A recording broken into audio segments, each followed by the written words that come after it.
Hello दोस्तों, हमारे JGS story channel पे फिर से आपका स्वागत है। दोस्तों, आज फिर से एक नया स्टोरी लेकर आया हूँ। अगर आपको वीडियो अच्छा लगे तो चैनल को सब्सक्राइब और वीडियो को लाइक शेयर कमेंट कर देना। जो मुस्कुरा रहा है उसे दर्द ने पाला होगा, जो चल रहा है उसके पाँव में छाला होगा। बिना संघर्ष के इंसान चमक नहीं सकता, जो जलेगा उसी दिए में उजाला होगा। संघर्ष क्यों बचे संघर्ष से? संघर्ष ही तो जीवन की आत्मा है। जितना कठिन संघर्ष होगा उतनी ही शानदार जीत होगी।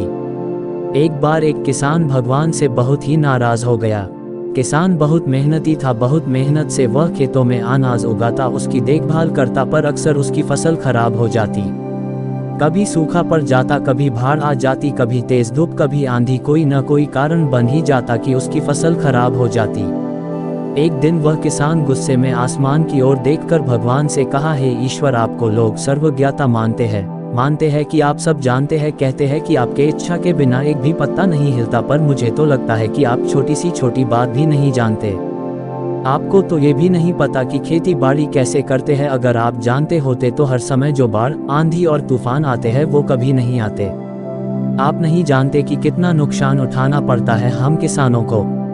यदि आप मेरे हाथ में ये शक्ति दे दे कि जैसा मैं चाहूँ वैसा मैं मौज कर दूँ, फिर आप देखना मैं अन्य के भंडार लगा दूंगा।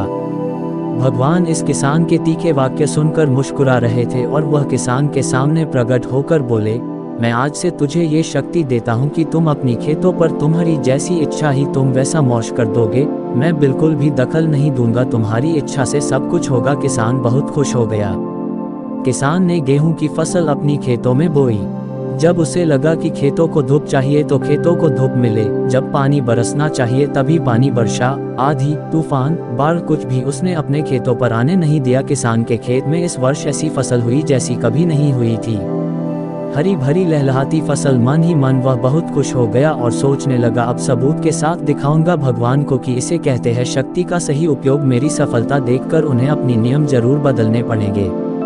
कुछ दिन गुजरे, फसल कटने को तैयार हो गए। किसान बहुत उत्सुकता के साथ फसल को काटने लगा, पर जैसे ही उसकी नज़र गेहूं की बालियों पर गया तो उसने अपना सिर पीट लिया और वह रोने चिल्लाने लगा। गेहूं की एक भी बाली के अंदर गेहूं का दाना नहीं था, सारी बालियां अंदर से खाली थी।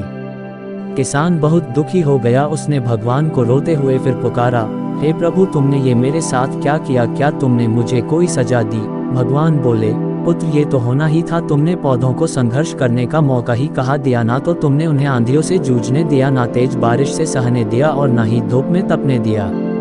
एक भी चुनौती का सामना तुमने उन्हें नहीं करने दिया, इसीलिए सारे पौधे अंदर से खोखले रह गए।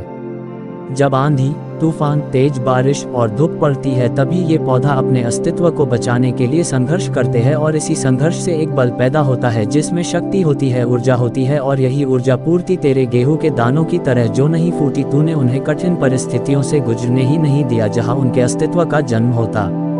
सारे बालियां इसीलिए खाली है, इसमें एक भी गेहूं का दाना इसलिए नहीं है क्योंकि तुमने अपने पौधों को संघर्ष कराया ही नहीं।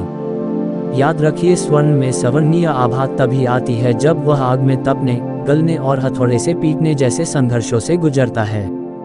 कोयले का टुकड़ा हीरा तभी बनता है जब वह उच्च दाब और उच्च ताप की मुश्किल परिस्थितियों से गुजरता है। इसी तरह यदि हमारी जिंदगी में कोई संघर्ष ही ना हो, कोई चुनौती ही ना हो, तो हम भी गेहूं की बालियों की तरह खोखले रह जाएंगे, कोई अस्तित्व नहीं होगा हमारा। विपरीत परिस्थितियाँ, चुनौतियाँ, समस्याएं हमें और अधिक निखारती है। यदि जीवन में कठिन परिस्थितियाँ और चुनौतियाँ आए तो घबराना मत, बल्कि सामना करना।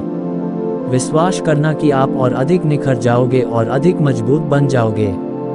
किसी ने कितना सही कहा है, जिंदगी जीना आसान नहीं होता, बिना संघर्ष कोई महान नहीं होता। जब तक ना पड़े हथौड़े की चोट तब तक पत्थर भी भगवान नहीं होता।